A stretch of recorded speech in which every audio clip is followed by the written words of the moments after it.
Olá, começa agora a primeira edição do Conexão Lixo Zero. Você já parou para pensar o que acontece com o lixo depois que ele sai da sua casa? O programa de hoje vai mergulhar nos caminhos do lixo por Florianópolis. Vamos entender o que acontece com os resíduos da nossa cidade.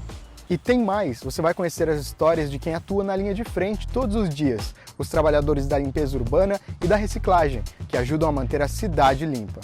E o futuro das cidades lixo zero. Vamos falar sobre a importância de envolver de forma justa as novas gerações nessa transformação por um mundo mais sustentável.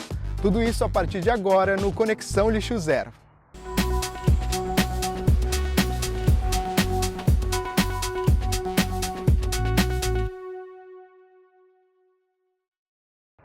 Para onde será que vai o lixo depois que ele sai da sua casa? Florianópolis, como tantas outras cidades, enfrenta o desafio diário do manejo dos resíduos. Agora você vai conhecer as soluções que a cidade e quem vive aqui vem construindo, pensando em um futuro que começa com o que escolhemos não descartar. Estamos em Florianópolis, capital de Santa Catarina, no sul do Brasil. Uma cidade-ilha lar de mais de 500 mil pessoas e que cresce mais a cada dia. Porém, quando tanta gente vive junto, aumenta também um desafio: o que fazer com tudo o que deixamos para trás?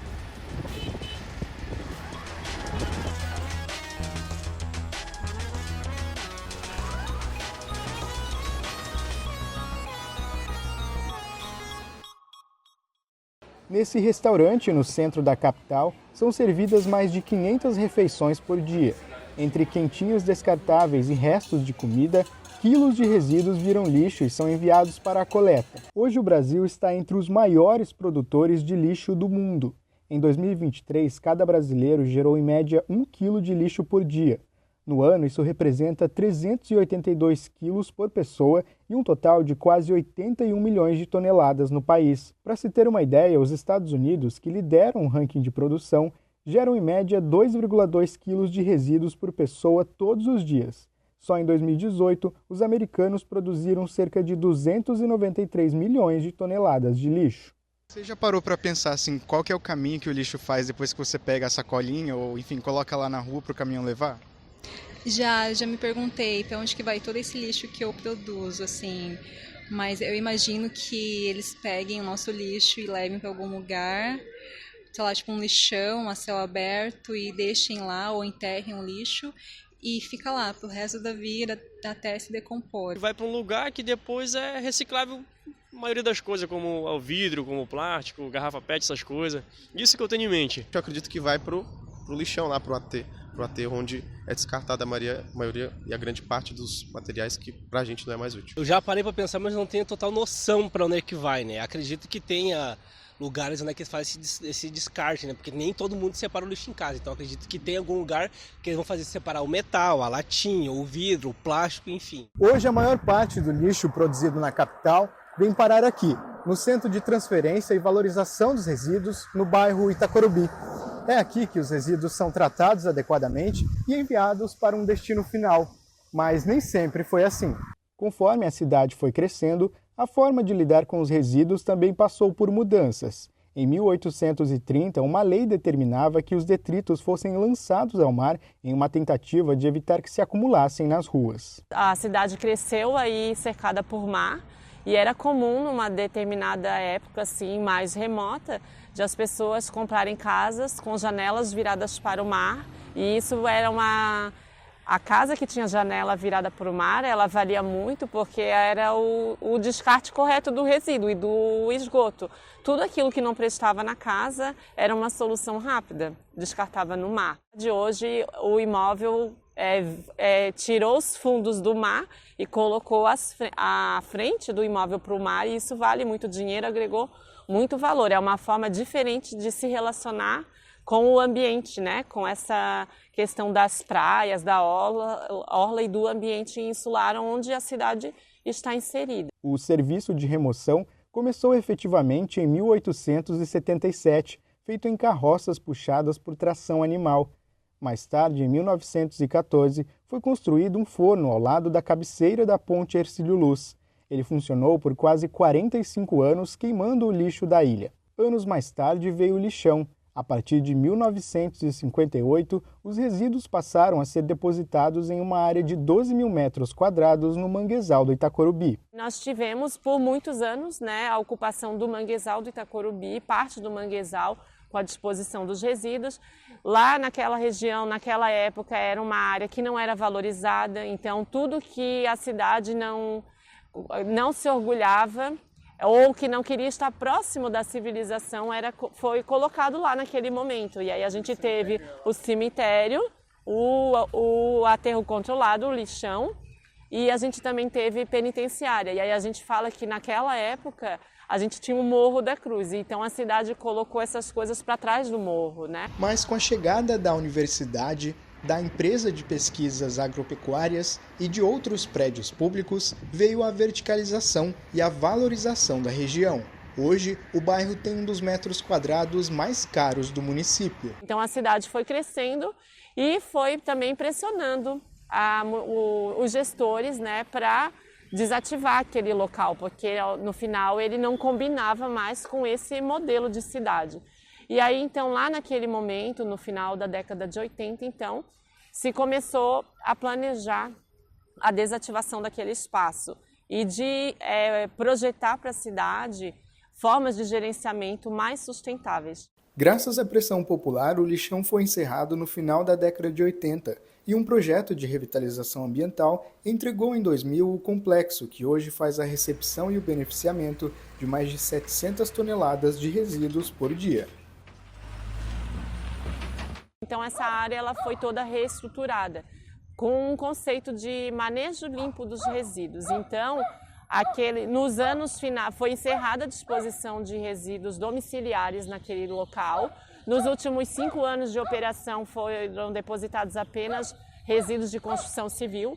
E lá no local foi implantada uma estação de transbordo. Então era uma área que no final era um antigo depósito de resíduos da cidade, se transformou numa área de manejo limpo e ela também foi crescendo verde naquele espaço, porque a gente foi fazendo essa recuperação, essa reurbanização do espaço. Com um olhar para o passado, mas de olho no futuro, Florianópolis passou a olhar para os resíduos de uma maneira diferente. A partir de um decreto assinado em 2018, o município assumiu o compromisso de desviar do aterro sanitário 60% dos recicláveis e 90% dos orgânicos. Ou seja, enviar para lá só aquilo que não tem mais possibilidade de beneficiamento.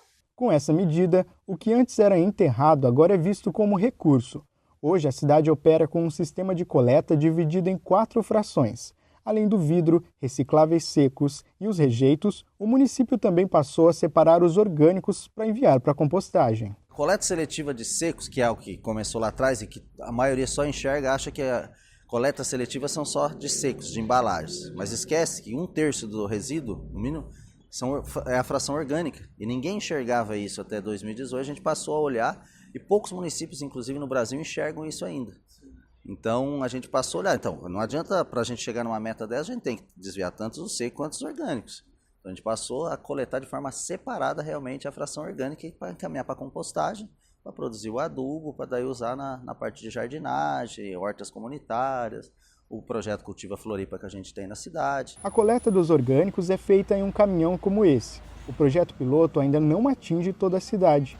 Atualmente, o recolhimento desse tipo de resíduo abrange 21% do município, nos bairros que ficam mais próximos ao centro de transferência. A gente precisava escolher uma área verticalizada, porque é mais fácil, digamos, em termos de produção e de a gente conseguir otimizar uma rota e de a gente ter um público, mais resultados, E por que o Itacorubi? Porque o nosso centro de valorização com a nossa parte de compostagem está no Itacorubi. E nós também trabalhávamos, a equipe de educação ambiental e de planejamento que estava à frente desse projeto também trabalhava no Itacorubi. Então nós pensamos, vamos começar pelo Itacorubi porque é um serviço novo, a gente não sabe, ninguém faz e a gente vai ter que aprender fazendo. Quando chegam ao centro de valorização, os orgânicos são pesados e vão para o pátio de compostagem, onde são colocados nessas montanhas que fazem a decomposição natural dos resíduos. O produto final é terra rica em nutrientes e que pode ser usada como adubo. O orgânico é essa forma biológica milenar de decomposição natural das coisas. A gente só criou uma metodologia para isso, a gente só criou ferramentas para estar absorvendo isso. Porque ele não pode ser mais perdido, né? Esse potencial nutricional, né, não pode ser perdido por um aterro sanitário. Um dos locais que recebe esse adubo é a horta comunitária do Pacuca, que fica na região sul do município. O terreno, que um dia também já foi lixão, hoje tem mais de 20 mil mudas plantadas e é mantido por voluntários, como o seu Antônio e a dona Flávia.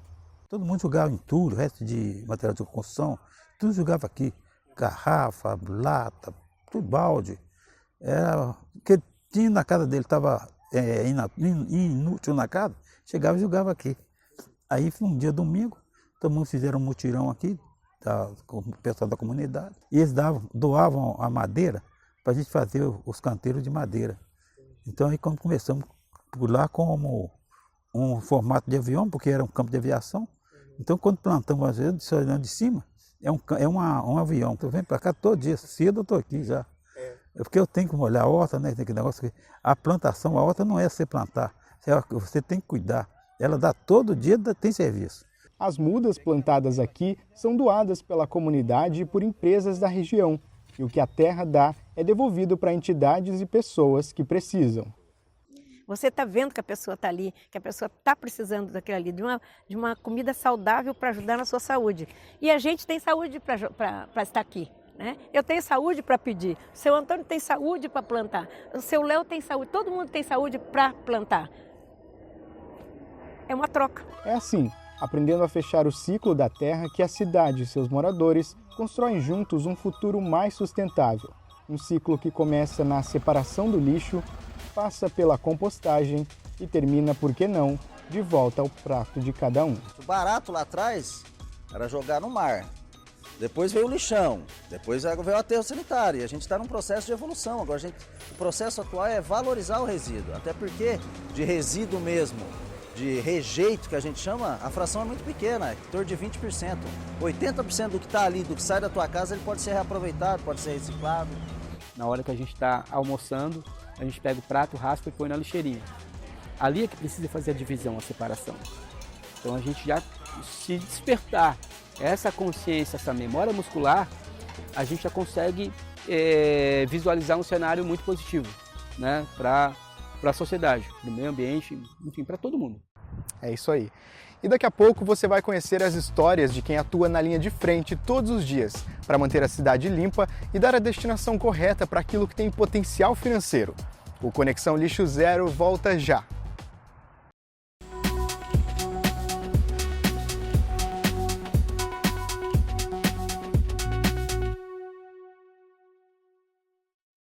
Estamos de volta com o Conexão Lixo Zero. Você já parou para observar quem cuida da cidade? Agora vamos conhecer como o trabalho da limpeza urbana e das cooperativas ajudam a construir uma cidade com menos lixo. Lixo, a última etapa da passagem de qualquer produto pelas nossas vidas. Aquilo que à primeira vista não tem mais valor. Mas afinal, o que é isso que chamamos de lixo? Para responder essa pergunta é preciso dar alguns passos atrás e voltar no tempo. Ao longo da história da humanidade, o descarte de resíduos sempre existiu, mas o que chamamos de lixo mudou com o tempo e com as sociedades. Nas comunidades nômades, por exemplo, a geração de resíduos era mínima. Como era preciso carregar tudo nas costas, o acúmulo era evitado, e o que era jogado fora, orgânico, se decompunha naturalmente. Com o surgimento de novas tecnologias, da cidade e do modelo de vida sedentário e consumista, a produção de lixo cresceu e alterou esse cenário, tornando ainda mais difícil responder à questão. Afinal, o que é lixo? É difícil definir exatamente o que seja lixo, e em diferentes momentos nós tivemos diferentes objetos sendo caracterizados como lixo.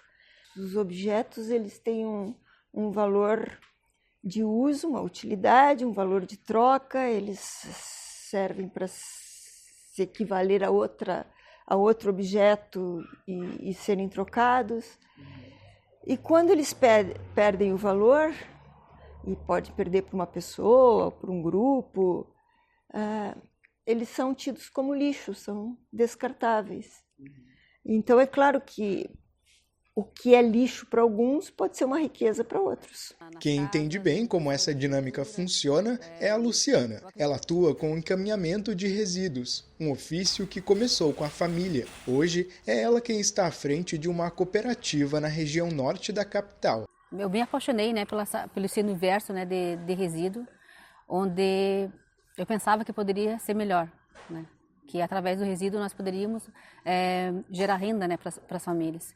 Então nós formalizamos uma associação. Ficamos muitos anos trabalhando com o resíduo, mas nós não éramos reconhecidos, né? Então, apesar de ter associação, nós não sabíamos como administrar essa associação.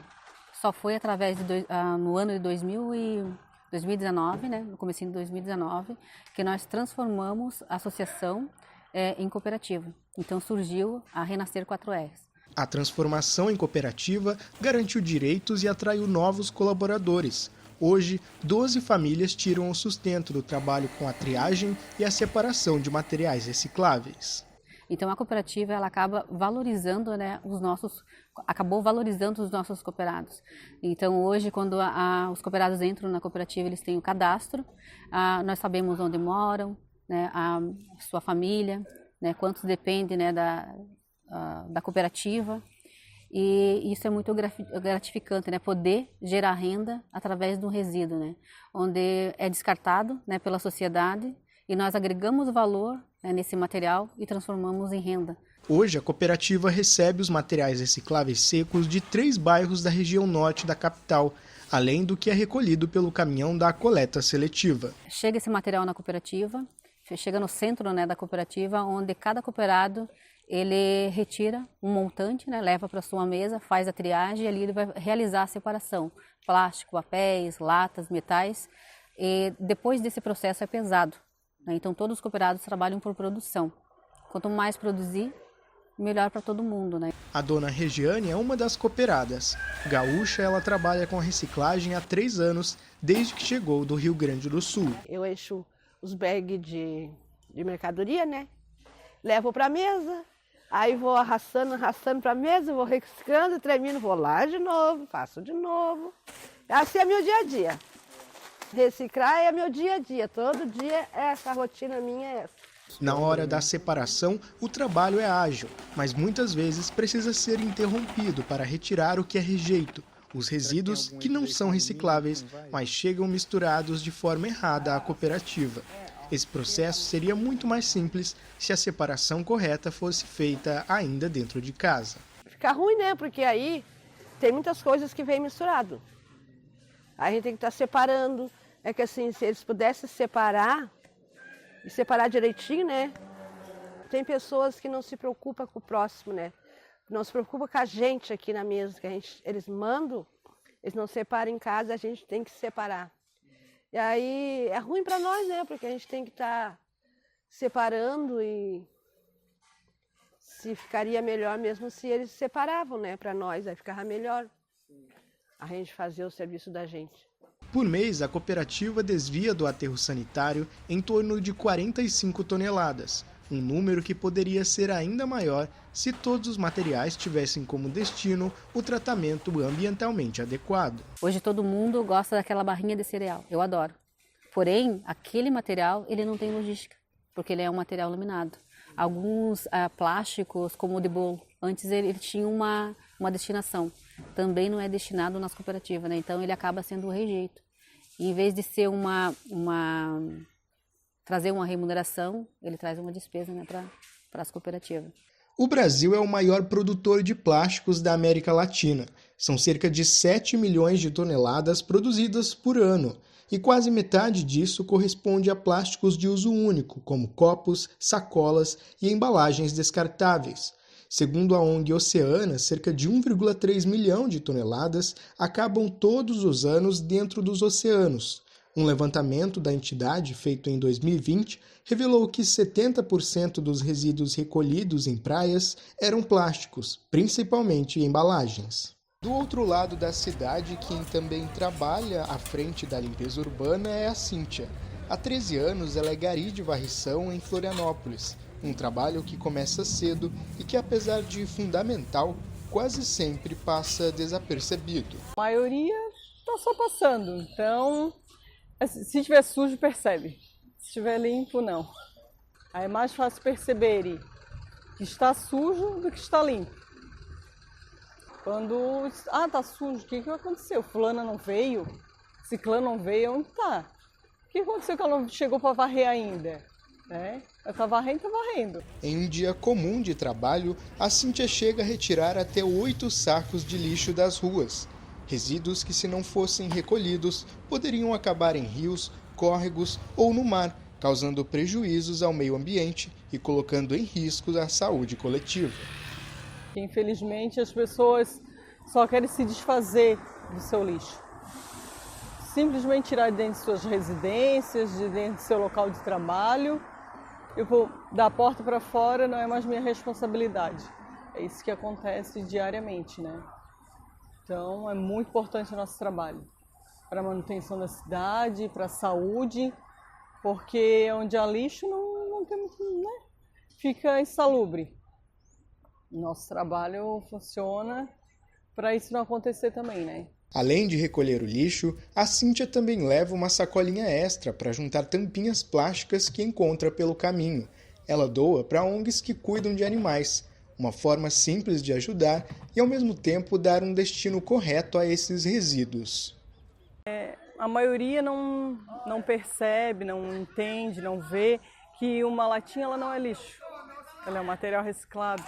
Uma garrafa PET, ela pode ser reciclada. E é tão pouco uma tampinha, mas tu imaginar cada tampinha é uma garrafa que se perdeu, uma garrafa que não foi reciclada, cada tampinha que eu junto é uma garrafa que foi direto para o lixo, né? Gostaria que tivesse uma reciclagem mais cuidadosa, geral. Essas responsabilidades, elas são partilhadas, mas elas precisam ser adequadamente medidas. Um indivíduo tem menos responsabilidade do que uma grande empresa. De fato, eles têm responsabilidade e precisariam entrar nessa equação na lógica do poluidor-pagador. Seja como trabalhadoras, mulheres ou cidadãs, a Luciana, a Regiane e a Cíntia exercem todos os dias ofícios que têm um papel fundamental na transformação de hábitos e atitudes, porque afinal, repensar o que chamamos de resíduo também é repensar o futuro que queremos para cada um de nós. Eu sempre falo assim que a nossa vida ela é organizada. Todos os nossos aspectos nós somos organizados. A gente tem que ter um tênis limpo, né, para poder estar organizado. Nosso corpo tem que estar limpo, né, isso é o nosso cartão postal, né? Então, por que não nossos resíduos? Talvez a gente reconheça como sociedade que esse é um problema, mas a gente não reconhece que é urgente a sua solução. E talvez a gente só vá reconhecer quando isso for tarde demais. Hoje, se a gente manter o plástico aonde ele está, nós estaremos literalmente nos condenando a ser a geração que matou o planeta afogado em resíduos e rejeitos. Pense na sua cidade, no seu bairro, como você. Você vai lá, penteia seu cabelo, você passa um batom, passa perfume. Por que a sua cidade não pode ser assim, não pode ser limpa, cuidada, como você faz com você mesmo? Por que você joga um papel no chão se você não vai lá e não anda descalço nele depois? Se você não tem coragem de andar descalço nele, é porque você não está cuidando. E depois do intervalo, o futuro das cidades lixo zero. Qual a importância de envolver as crianças na transformação por um mundo mais sustentável? A gente volta já já.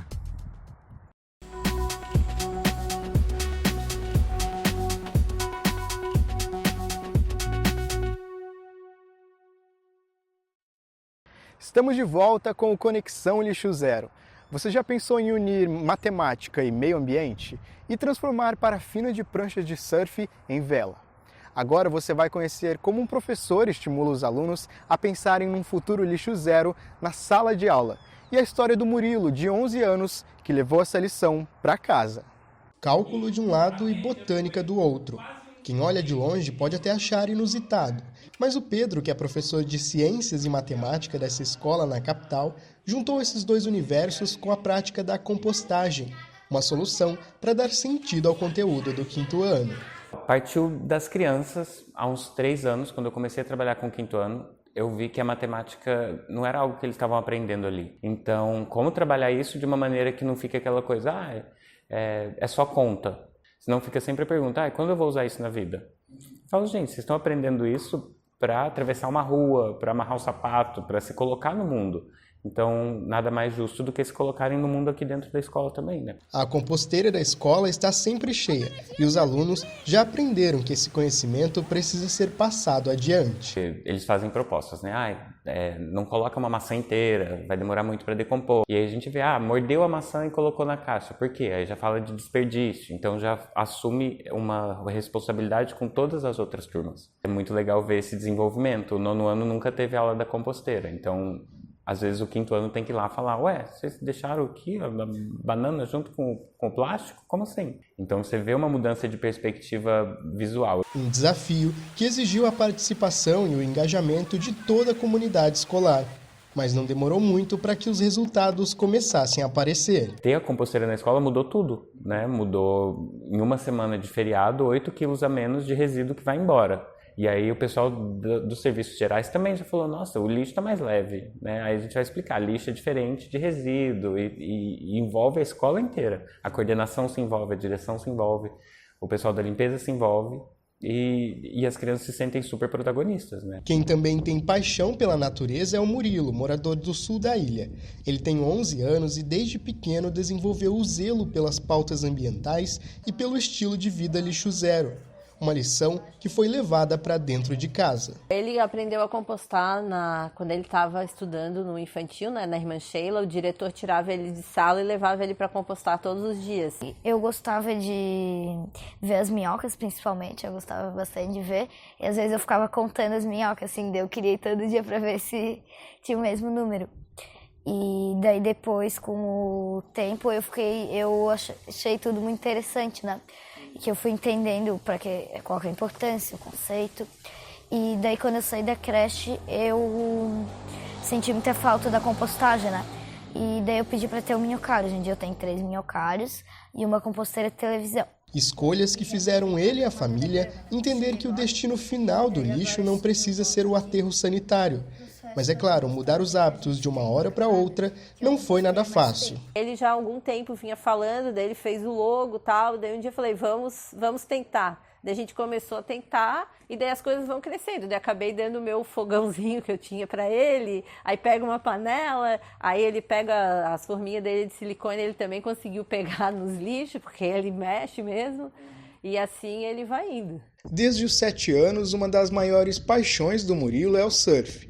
E foi aqui nas areias da praia do Campeche que nasceu a inspiração para o projeto Paravela, uma ação criativa que transforma a parafina das pranchas em velas. Me incomoda muito ver surfistas rasparem a parafina da prancha e jogarem nas dunas ou no mar. Então eu inventei meu projeto, mas por que eu fico incomodado, né? Eu fico incomodado porque a parafina é proveniente do petróleo, assim como o plástico, então demora muito tempo para se biodegradar. E ela é grudenta, então ela tem uma difícil reciclagem. E também ela pode contaminar outros resíduos se ela grudar neles. Então, daí já que a parafina ela é usada na fabricação de velas, a ideia veio reciclar essa parafina e transformar elas em velas. O movimento, que começou em casa, agora é espalhado por ele em outros pontos da cidade. Tem os meus coletores, que eu dou para surfistas, lugares onde consertam pranchas, associações, escolas de surf. E quando enche esses coletores, eu vou lá e recolho a parafina. Em casa eu derreto em panelas e boto um óleo essencial.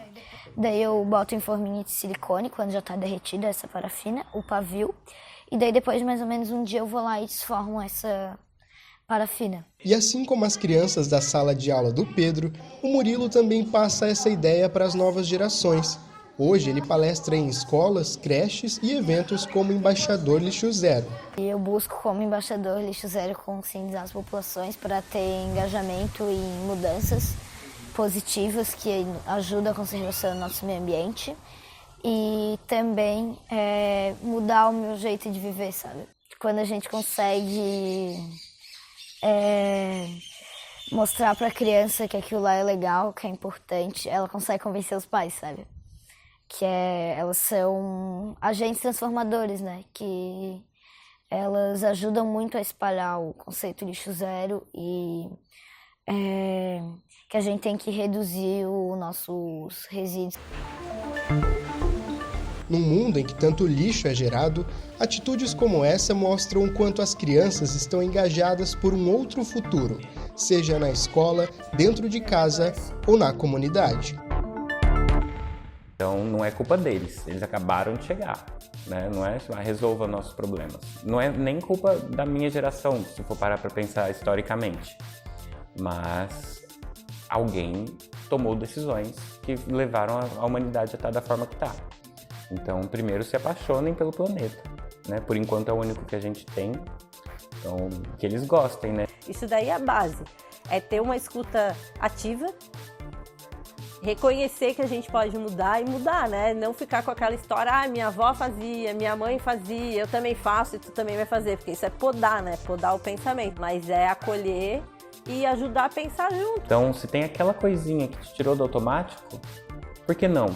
Né? Seja cuidar de uma horta. Eu não vou parar de ir no supermercado porque eu tenho salsinha e cebolinha no jardim. Mas aquilo faz bem, me deixa em contato com a terra. Eu olho para o céu, sabe? Então, acha aquilo que te importa. É isso, né? Conectar com o que te faz bem. E com essa mensagem a gente encerra o programa de hoje, mas na semana que vem tem muito mais Conexão Lixo Zero para você.